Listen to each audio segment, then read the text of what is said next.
नमस्ते जोहार, मैं राजू और आप देख रहे हैं 24 झारखंड न्यूज। चलिए जानते हैं सुबह से लेकर शाम तक की तमाम बड़ी खबरों को।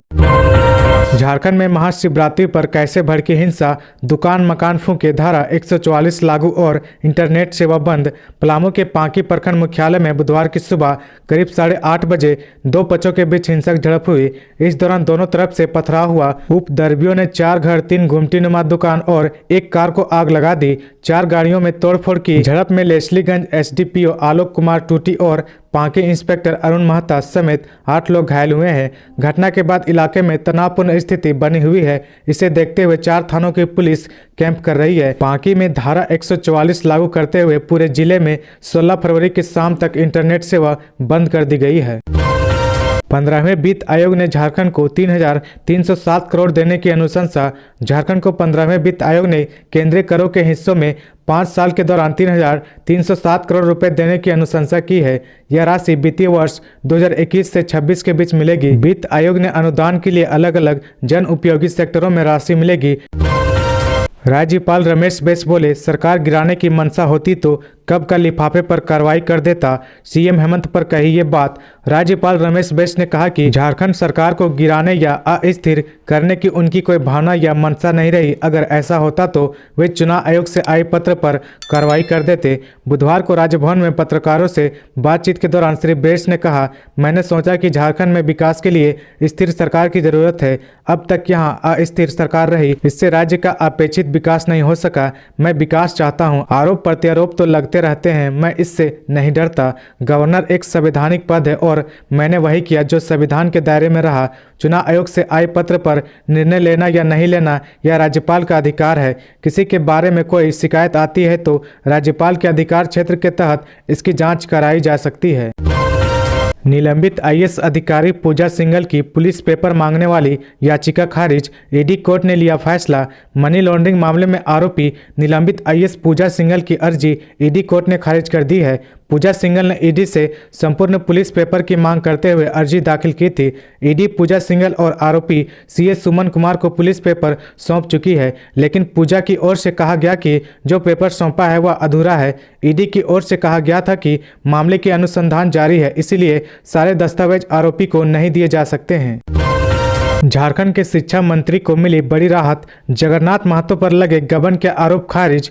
गबन के एक मामले में सूबे के शिक्षा मंत्री जगन्नाथ महतो को सुप्रीम कोर्ट से बड़ी राहत मिली है। सुप्रीम कोर्ट ने मंत्री जगन्नाथ महतो समेत अन्य द्वारा दायर किए गए स्पेशल लीव अपील संख्या 8434/21 पर सुनवाई करते हुए शिकायतवाद संख्या 179/17 को खारिज कर दिया है। साथ ही डेगलाल महतो को न्यायालय का समय बर्बाद करने और न्यायिक प्रक्रिया का दुरुपयोग करने के लिए 10,000 रुपये supreme court non clerical employee welfare association में 1 माह के अंदर जमा करने का आदेश दिया है। मंत्री जगन्नाथ महतो समेत अन्य आरोपियों ने निचली अदालत द्वारा 27 जून 2019 को पारित आदेश को चुनौती दी थी और पूरे आपराधिक कार्यवाही को रद्द करने की प्रार्थना झारखंड हाईकोर्ट से की थी।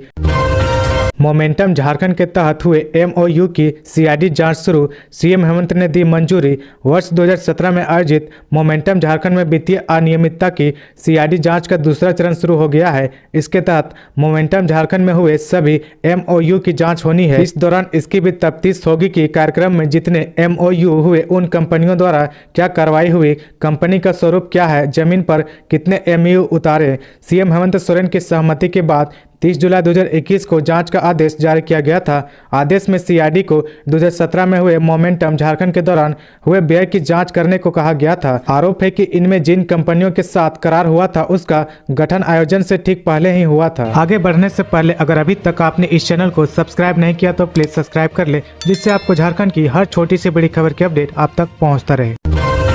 झारखंड में व्यापारियों के हड़ताल से 100 करोड़ का कारोबार प्रभावित। लोडिंग अनलोडिंग का काम भी ठप।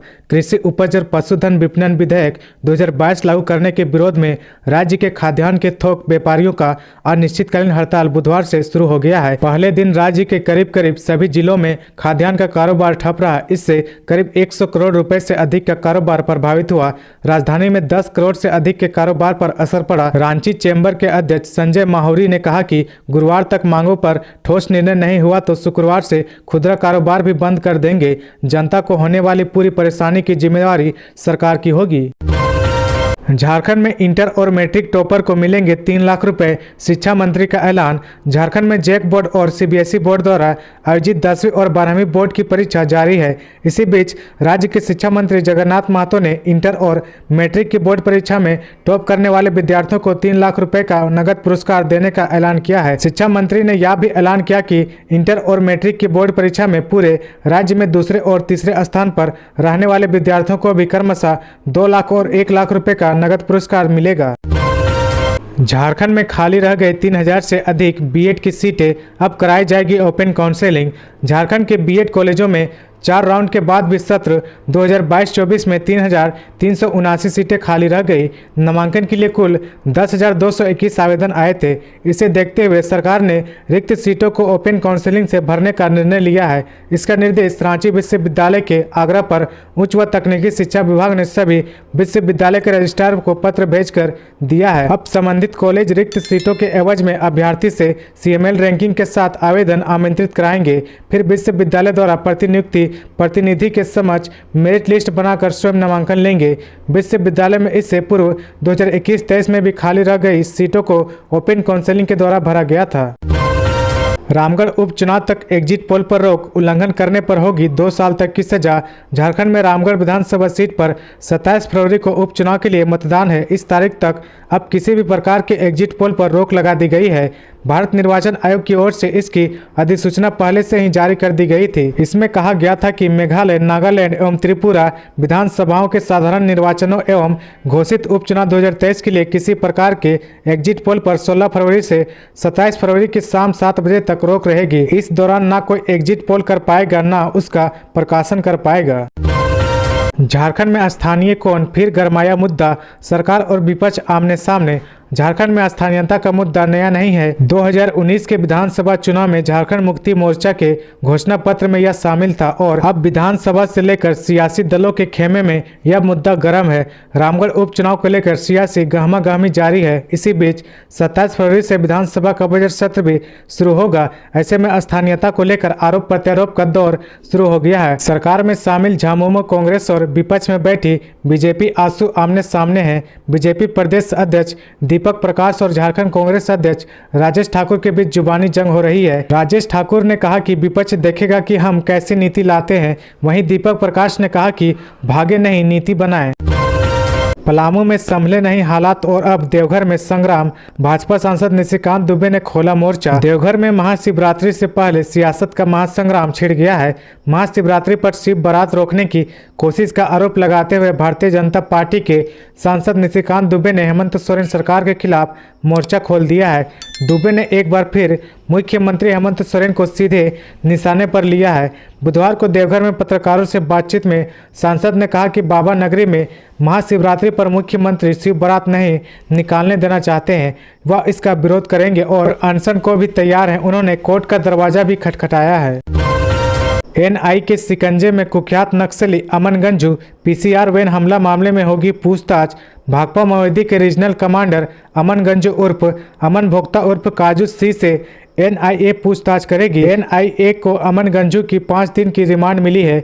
मिली जानकारी के मुताबिक अमन गंजू से लातेहार के चंदवा थाना क्षेत्र अंतर्गत लुकिया मोड़ में नवंबर 2019 में PCR वैन पर हमला मामले में पूछताछ की जाएगी। NIA की जस्टिस MK वर्मा के विशेष अदालत ने अमन गंजू को 5 दिन की रिमांड पर भेजा है। बता दें कि बूढ़ा पहाड़ में सक्रिय रहे नक्सली अमन गंजू ने 28 दिसंबर 2022 को आत्मसमर्पण किया था। झारखंड बिहार से जाने वाली 3 ट्रेनों के मार्ग बदले।